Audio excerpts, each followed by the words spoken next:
안녕하세요. 오늘은 비트코인 설명드리면서 좀 잘 안 믿으시잖아요. 왜 안 믿냐면 이게 돈 복사가 말이 되냐. 내가 돈을 얼만큼 넣었는데 이게 계속 불어나는 게 이게 사기 아니냐. 이게 세상에 그런 게 어딨냐. 이런 것 때문에 처음에 그냥 알아보려고 안 하고 뭐 사기로 취급한 경향이 있잖아요. 그래서 그런 거를 조금 설명드리려고 하는데, 일단 비트코인은 다른 자산군에 있는 부가 비트코인이 더 우월한 자산이기 때문에 그쪽으로 이렇게 흐름이 가는 거라서 가격이 올라가는 거거든요. 물론 이제 반감기 때문에, 반감기를 거치면은 공급이 반절로 줄기 때문에, 저희가 알다시피 비트코인은 채굴을 하는데 전기가 들어가기 때문에 전기 비용이 2배로 들어가서 반감기를 지나면 일단 최소 2배 이상 가격이 뛰어야 하는 부분이 있어요. 그거 플러스 가격이 왜 계속 올라가냐면, 아까 말씀드린 것처럼 다른 자산군에서 이제 계속 여기 비트코인이 더 좋은 화폐라는 걸 알고 이동을 하는 거거든요. 그거를 잠깐 보여드리면은, 이게 마이클 세일러 영상 모음집인데, 그 내용 중에 이제 이게 시간이 갈수록 달러는 이렇게 가치가, 여기는 이제 희소성이라고 써져 있는데 이거 말고 이제 찾아보면 가치에 대한 영상도 있어요. 그래가지고 보시면은 달러는 이제 갈수록 가치가 하락하고, 금은 그나마 달러보단 낮고, 주식은 금보다 좀 낮고, 비트코인이 가장 이제 우월하다는 거거든요. 그래서 이제 여기 저장돼 있던 부가 일로 이동하기 때문에 돈 복사가 된다. 저희가 느끼기에 돈 복사처럼 느껴진다는 거예요. 그리고 이제 뭐 유튜브나 다른 자료들은 현실적인 거에 대해서 많이 설명드리니까 조금 저는 본질적인 그 부분을 설명드리려고 하는데, 일단 우리가 이제 왜 돈을 사용하고 저축을 하고 그런 거에 대해서 조금 생각을 좀 할 필요가 있다고 생각을 하거든요. 저희가 이제 보면은 수렵 사회에서는 그냥 거기에 있는, 주변에 있는 과일을 먹거나 사냥을 해서 생활만 하면 되기 때문에 따로 뭘 저장할 필요가 없잖아요. 근데 이제 농경 사회로 넘어가면서부터는 잉여 생산물이 생겼고 그걸 하게 된 거죠. 근데 왜 저장을 했냐면 겨울이나 뭐 식량이 모자란 순간이 오면 나중에 먹으려고 저장을 한 거잖아요. 이게 이제 근본적으로 우리 인류가 본인이 그 당시에 필요한 것보다 더 많은 걸 생산하면 나중에 그걸 쓰기 위해서 저장을 한 건데, 나중에 그거를 다시 쓰려고 했을 때 잘 보관이 되어 있어야 나중에 그대로 쓸 거 아니에요. 그래서 이제 맨 처음에 저희가 쓴 것들을 보면, 제가 여기서는 이제 쌀을 찾아봤는데, 쌀이 화폐 용도로도 사용되었다는 거잖아요. 그러니까 아까 말씀드린 것처럼 음식물을 저장했는데, 그거는 이제 내가 나중에 그거를 사용하려고 하는 거니까, 나중에 쌀을 보관했다가 나중에 뭐 쌀을 바꿔서 돼지고기를 사든 사과를 사든 할 수 있잖아요. 근데 이게 쌀이 문제점은 뭐냐면은 오랜 기간 저장하기가 힘들잖아요. 그리고 뭘 이제 비싼 걸 살 때는 많이 갖고 가야 되고, 그래서 저장 방법이나 휴대성에 문제가 있기 때문에 이제 사람들이 생각을 해보니까 더 좋은 것들이 있다. 화폐의 속성으로서 더 좋은 것들이 있는데, 그게 뭐냐면 금이나 은이나 금운동, 철이 있더라. 왜냐면 이거는 분할이 쉽고 휴대가 용이하고 저장이 쉽고, 또 이제 금 같은 경우에는 금광이 아무데나 있는 게 아니기 때문에 공급량이 일정하다. 어느 정도 예상할 수 있는 범위 내에서 공급량이 유지된다는 것 때문에 패로서 더 쓰이기 좋았고, 이게 된 거죠. 여기 삼국지 보면 사막 가운데 변진에서는 철을 생산하는데 마치 중국에서 전을 사용하는 것과 같다. 이게 돈으로 썼다는 거예요. 보시면은 이거는 이제 우리나라에서 경남 함안에서 이제 출토된 덩이새, 이거를 화폐로 썼다는 거고, 보면은 물품 교환 수단으로 사용하였다 있잖아요. 그리고 명도전은 중국 전국 시대에 썼다는 거잖아요. 청동화폐이다. 이게 화폐를 계속 이제 설명드린 게, 그래서 이제 최근까지는 우리가 금을 썼죠. 금을 쓰다가 미국에서 금태환 포기를 1971년에 한 이후로 신용 화폐를 쓰고 있잖아요. 법정화폐, 우리나라는 원화. 그래서 이제 종이화폐는 실질적으로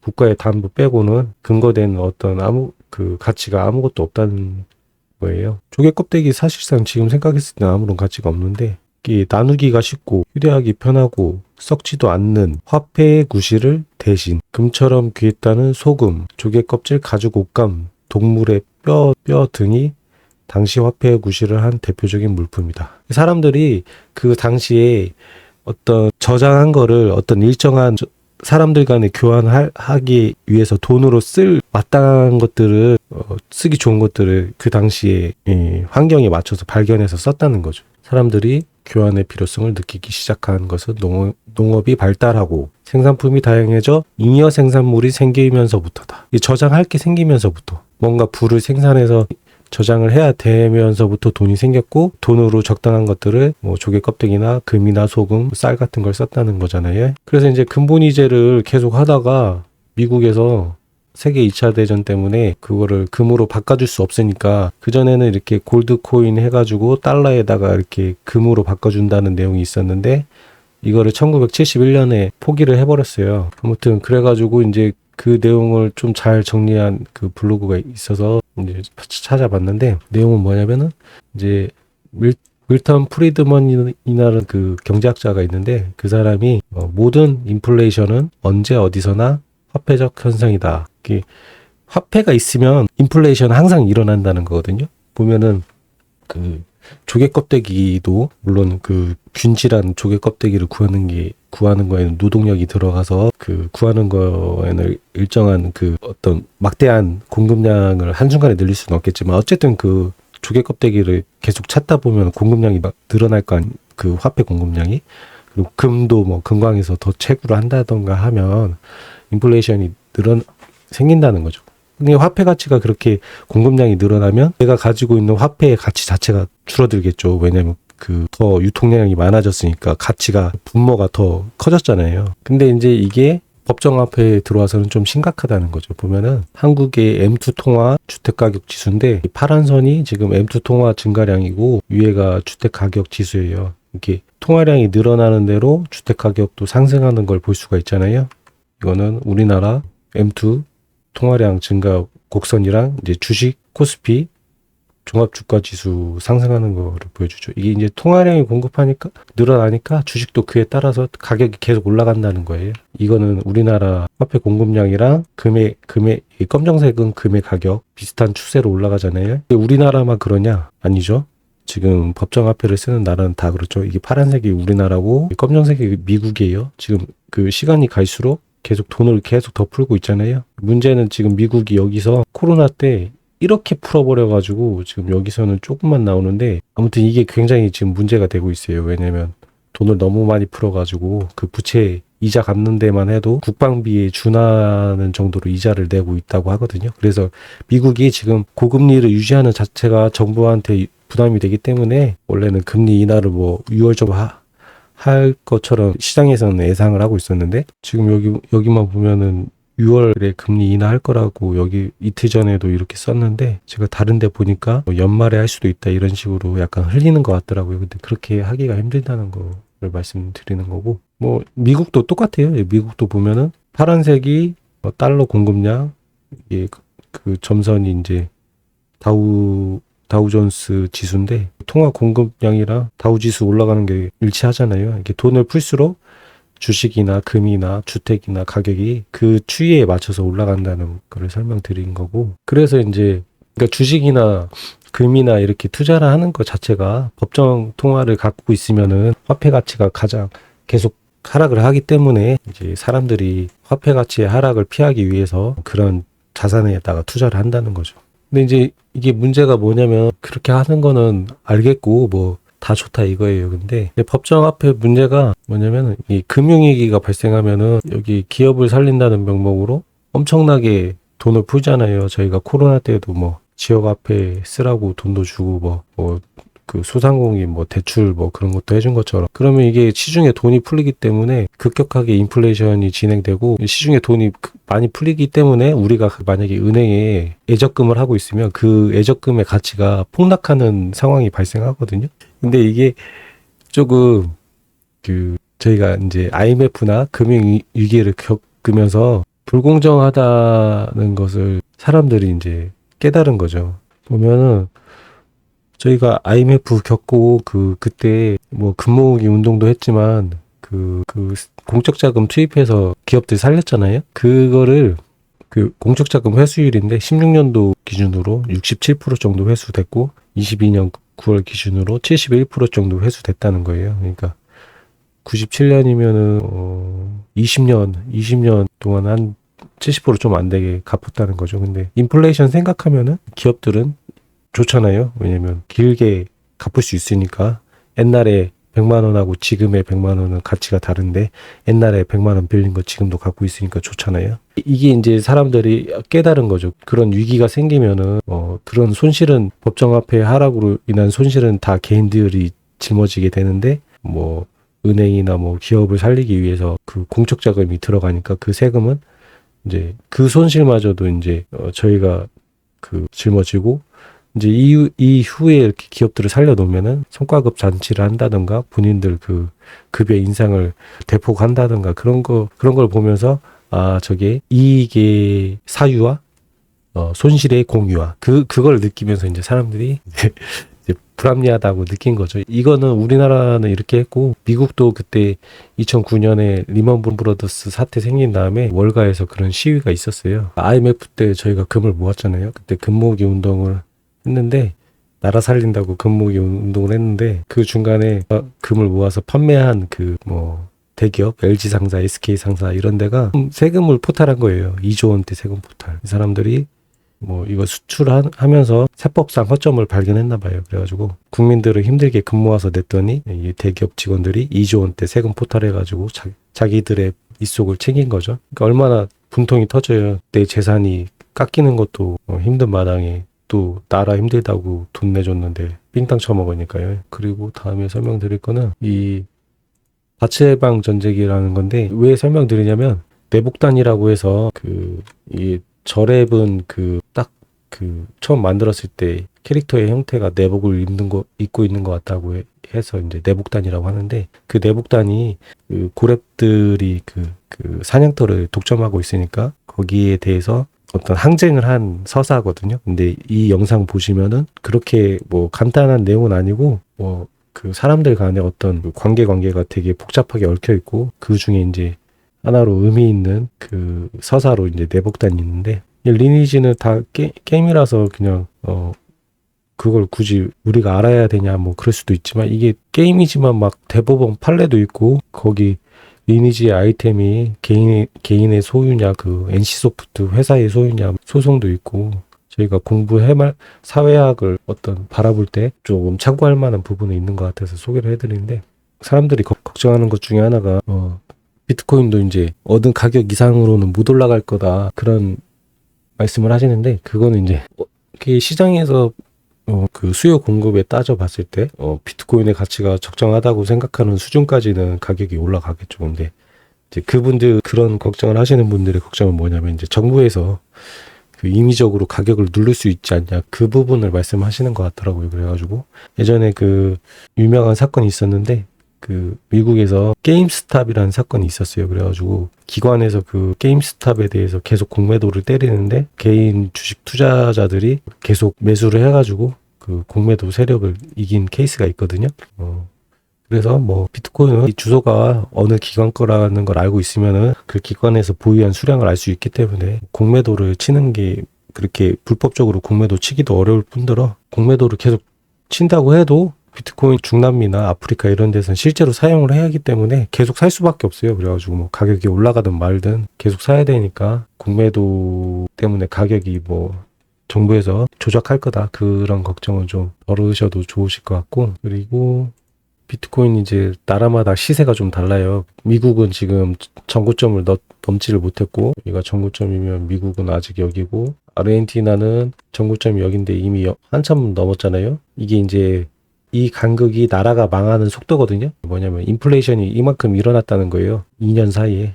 보면 우리나라는 아직 전고점을 못 넘어서 다행이죠. 이렇게 미국처럼 그래도 인플레이션이 어느 정도 억제에 되고 있다는 거니까요. 근데 이제 이집트도 지금 전고점 넘었고 일본도 전고점 살짝 넘었어요. 일본도 돈을 많이 풀고 있나 봐요. 이게 이게 이렇게 올라갈수록 비트코인 가격을 그 법정화폐 기준으로 이렇게 해서 이렇게 쭉쭉 올라갈수록 그 나라가 빨리 망하고 있다는 소리예요. 터키도 지금 저희가 인플레이션 엄청 높은 걸로 유명하잖아요. 2021년 전고점이 여기인데 벌써 이만큼이에요. 이 사람은 이제 엘살바도르 대통령인데 좀 충격적인 내용이기도 하고 여러분들이 곰곰이 한번 생각을 해보셨으면 좋겠어가지고 이렇게 영상을 삽입했는데, 이 멘트 자체는 이제 정부에서는 돈을 찍어내는 발행권이 있다. 근데 발행권이 있는데 돈을 찍어서 뭐 복지 서비스도 하고 뭐 여러 가지 정부 정책상 필요한 돈을 쓰면 되지 세금을 왜 걷냐? 거기에 대해서 저희도 생각을 안 해봤잖아요. 세금을 걷는 거는 축구하신 분들은 잘 알겠지만 바디 페인팅을 쓴다는 거예요. 그러니까 제가 실제로는 왼쪽으로 가고 싶으면 오른쪽으로 몸의 중심을 옮기면 수비수가 오른쪽 막으려고 진로를 막으려고 움직일 때 왼쪽으로 공을 차고 드리블을 쳐서 나간다는 건데요. 그러니까 정부에서는 실제적으로는 돈을 찍어내서 계속 그 자기들 자금을 쓰고 있지만 세금을 걷는 것처럼 페이크 국민들이 그렇게 우리의 세금으로 정부 재정을 운영한다 그런 거를 믿게끔 세금 이슈를 계속 부각시킨다는 거죠. 한번 볼게요. Unlimited amounts of money, why would they need taxes for? The answer is simple, but it's very shocking. The real problem is that you pay high taxes only to uphold the illusion that you are funding the government, which you are not. It's shocking, but it's true. The government is funded by money printing. Paper backed with paper. A bubble that will inevitably burst. The situation is even worse than it seems, because if most Americans and the rest of the world were to become aware of this farce, confidence in your currency would be lost, the dollar would fall, and the Western civilization with it. 그리고 계속 말씀드리는 것 중에 이제 마이클 셀러 영상을 보면은 비트코인에 대한 관점이 비트코인이 가장 좋은 자산이다, 화폐다. 근데 왜 파냐 그런 내용들이 많이 있어요. 마이클 셀러의 관점에서는 지금 법정화폐는 침몰하는 타이타닉호고 비트코인은 거기서 살아남기 위한 구명정 같은 건데 여기 구명정에서 내려가지고 침몰하는 타이타닉호에 탈 필요가 없잖아요. 그러니까 좀 이해하기 쉽게 말하면 미국 달러 팔아서 아르헨티나 페소를 살 필요는 없잖아요. 미국 달러가 더 가치가 안정적으로 유지가 되는데, 그러니까 이걸 대입하면은 비트코인 팔아서 미국 달러로 받겠다는 게 동일한 이치라는 거예요. 비트코인이 더 우월한 화폐인데 왜 그걸 미국 달러로 하냐. 근데 이제 그거는 뭐 저도 관점을 이렇게 하는데 저희가 아직 뭐 비트코인으로 모든 곳에 쓰이는 것은 아니기 때문에 법정화폐가 쓰이고 있기 때문에 현실적으로는 이런 부분을 감수하고서라도 이거를 충분히 이해하고 있는 사람이라고 하더라도 집을 사려고 하는데 비트코인을 안 받아주면 달러로 바꿔서 사야죠. 뭐 그런 부분까지 말씀드리는 건 아니고 기본적인 관점 자체가 이렇다는 거고요. 이제 변동성 그러는데 이제 구명정에서 이제 살려고 구명정 타는데 어느 자리가 좋냐고 이렇게 따지고 있냐는 거예요. 가격이 비싼데 마냐 하면서. 비트코인 가격이 비싸네 많이 하면서 따지는 게 구명정이 앞자리 타겠네 뒷자리 타겠네 가운데 타겠네 따지고 있다는 거예요. 그래서 아무 때나 그냥 돈 있으면은 비트코인으로 저금한다면 되는 거고, 그러면 이렇게 비트코인이 미국 달러보다 좋으면 미국 달러 이제 안 좋으니까 이제 미국 큰일 났네 이 소리 하실 거잖아요. 근데 미국한테 오히려 그게 기회라는 거예요. 미국은 아직도 패권국이고 기존에는 금으로 이렇게 딱 교환비를 정해가지고 그 달러의 가치를 유지했다면 금태환을 포기하고 나서는 페트로달러라고 해서 그 오일 결제를 달러로만 했기 때문에 그걸로 또 미국의 그 달러 힘을 유지했는데, 비트코인이 뭐 달러하고 직접적인 연관이 없더라고 하더라도 그 저번에 말씀드린 것처럼 민간 기업에서 발행한 스테이블 코인이 있잖아요. 테더나 USDC 같은 거. 그런 것들에는 이제 미국 달러나 뭐 국채를 매입을 하기 때문에 그 회사에서 비트코인으로 발생한 이 암호화폐 생태계 자체가 미국한테는 오히려 기회가 될 수 있다는 거예요. 그래서 미국도 그런 걸 저울질해봐서 지금 ETF 승인을 해준 것 같고요. 그리고 이제 자꾸 가격 예측을 하시니까 그 부분에 대해서 좀 부연 설명을 약간 드리면은 단기 예측이 안 맞아요. 안 맞는데 자꾸 그 유튜브 보면은 비트코인 가격이 얼마를 가느니 방송이 많이 있어요. 필요 없는 거거든요. 못 맞춰요, 그거를. 맞출 수가 없어요. 맞추면 그 사람들이 거기 유튜브에서 그 유튜브 올리고 있겠어요? 그거 맨날 올라갈 때 팔고 내려갈 때 사고 그거 하고 있지? 가격을 그렇게 예측해서 안 맞아요. 물론 저도 가격이 이쯤 되겠지, 이쯤 되겠지 그 기존 차트 보고는 생각하는데 그것도 그냥 저도 안 맞는지 알면서 그냥 한번 생각해 보는 거죠. 근데 이런 거 방송 보면은 안 맞는다고요. 가격이 얼마 갈 거라는 게 최근 과학 결과물이. 이렇게 보면은 소리 같은 파동은 앞에 슬릿의 간격이 있으면은 여기를 통과해가지고 뭐 이제 회절이나 간섭으로 인해가지고 뒤편에 이렇게 파동의 무늬가 생기거든요. 그러면은 입자는 근데 파동의 특징이 없기 때문에 원래는 입자는 무게를 가지고 있기 때문에 그냥 이대로만 가서 찍혀야 되거든요. 빈틈으로 가서. 근데 과학자들이 연구를 해보니까 원자의 구성 요소 중 하나인 전자는, 그러니까 전자 가지고 이렇게 실험을 한 거죠. 이중 슬릿 실험을. 그러면 이게 공과 같은 입자기 때문에 이렇게 던지면 벽에 튕겨서 나오고 여기는 가야 될 거 아니에요. 뚫린 데는. 근데 이렇게 전자를 이중 슬릿을 통과시켰는데 파동을 통과시켰을 때 간섭 무늬가 나타났다는 거예요.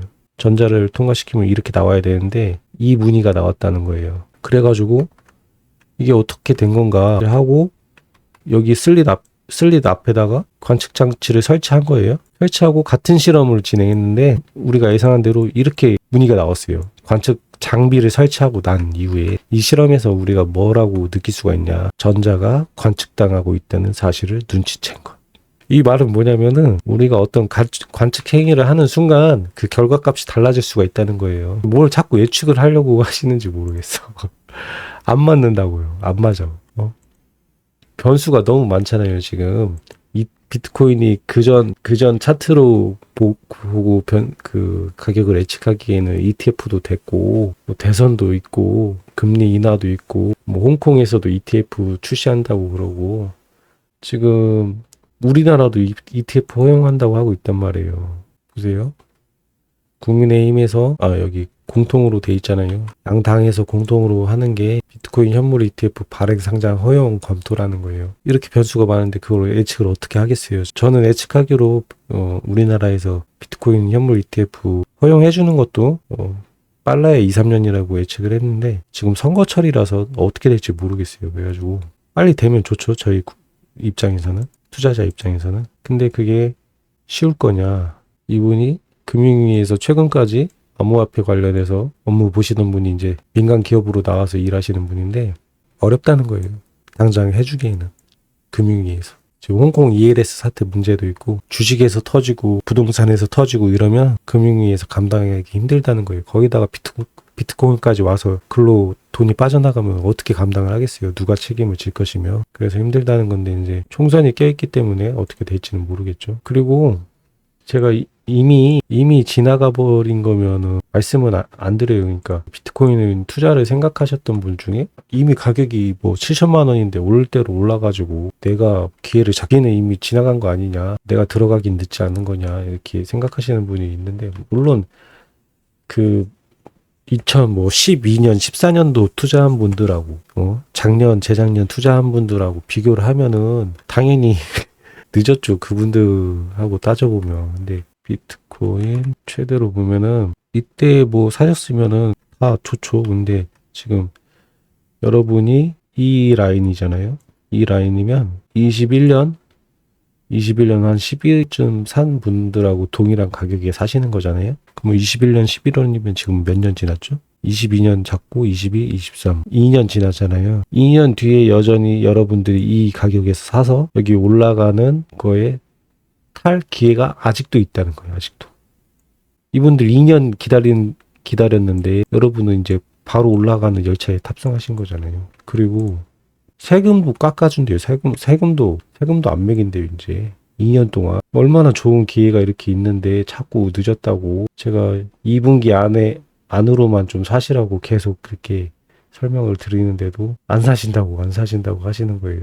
하여튼 민주당도 이거 과세 유예 검토한 걸로 제가 알고 있어요. 또 좋은 이게 기회라는 거예요. 지금 미국 그 대선 주자인 트럼프도 그전에는 막 암호화폐에 대해서 뭐라고 했는데 그냥 중립적인 유치 그 입장을 보이고 있다는 거죠. 자기가 봤을 때 많은 사람들이 비트코인을 받아들이고 있고 비트코인으로 결제하고 싶은 사람들이 점점 많아지고 있다. 이 부분에 대해서 본인도 인지하고 있다는 거예요. 그냥 그렇게만 말했어요. 비트코인이 뭐 나쁘니 이런 말 안 했어요. 민주당이 뭐 바이든도 있지만 뭐 로버트 케네디 주니어인가 그분은 완전히 비트코인을 미는 분이거든요. 그분은 비트코인도 실제로 본인이 가지고 있고 자녀들도 가지고 있고 그분이 되든 지금 이분이 되든 아무튼 앞으로 여기가 계속 커질 거기 때문에 정치 쪽에서도 이제 계속 누를 수만은 없는 부분이 있다는 거죠. 여기도 물론 선거가 껴서 그런 것도 있을 수 있겠지만요. 그래서 이제 여러분한테는 지금 기회다. 아주 좋은 기회다. 남들은 2년 동안 기다렸는데 여러분은 바로 올라가는데 탑승하셔가지고 이제 가기만 하면 된다는 거를 말씀드린 거고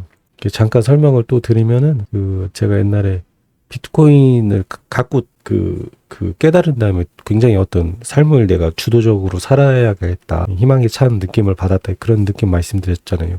근데 그게 어쩌면 이런 느낌일 것 같아요. 그러니까 비트코인이 이게 완전한 나의 소유물이거든요. 근데 이거를 인류가 경험해 본 적이 없어요. 뭐냐면 금이든 차든 집이든 제 거긴 하지만 그거를 뭐 잠잘 때나 어디를 갈 때나 다 들고 다닐 수는 없잖아요. 근데 그 비트코인은 개인키만 알고 있으면은 어디를 가든 내 자산이 온전하게 내 머릿속에 있다는 거죠. 그러니까 그런 어떤 완벽한 소유물을 내가 가졌다는 것 자체를 느껴본 게 이게 인류에게는 처음이니까 이게 이제 뭔가 본인이 이제 주인으로서의 삶을 꿈꿔보는 그런 계기가 되지 않을까 그런 생각이 들어요. 그래도 뭐 대감집 머슴으로 사는 게 편할 수 있겠지만 일단 비트코인은 내가 주인이 돼서 뭐든지 비트코인 잊어먹으면 내 책임이니까요. 인생의 전환점도 될 수 있을 것 같다. 그런 생각에서 말씀을 한번 드렸어요. 그리고 이거는 좀 이걸 또 추가적으로 드리면 비트코인은 처음에 그 백서에 딱 명시를 해놨어요. 그 P2P 화폐라고 개인 대 개인 간 거래하는 디지털 화폐라고 딱 써놨어요. 그래서 비트코인 가지고 무슨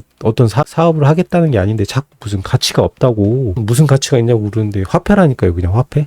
그냥 자산이라니까요. 근데 그런 가치를 따지려고 하면 다른 어떤 목적이나 어떤 기능을 하겠다는 다른 알트들한테 그렇게 물어보시고 투자를 하셔야 돼요.